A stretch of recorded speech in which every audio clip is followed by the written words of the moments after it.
convidado, que o Senhor venha abençoar, meu Deus.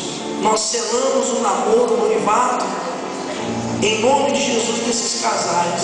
Abraça a tua esposa e abraça o teu marido. Meu Deus, que o teu Espírito venha fortalecê-los, meu Deus. E pede Deus para abençoar. Eu oro pelos solteiros, pelos viúvos, pelos desquitados, meu Deus, pelas esposas que estão aqui, o marido não está. Visita-la, nós oramos por todos e abençoamos todos, meu Deus.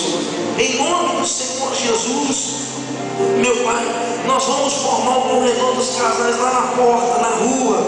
E quando eles descerem lá, meu Deus, passarem pelo corredor dos 12 casais, que o Senhor venha honrar. E isso, olha, meu Deus, nós determinamos que se entre esse casal houve choque, que haja uma mudança, meu Deus, que haja uma transformação, que as tuas bênçãos benditas venham sobre esse casal, venha, meu Pai, sobre eles. É o que nós determinamos, é o que nós te pedimos, meu Deus.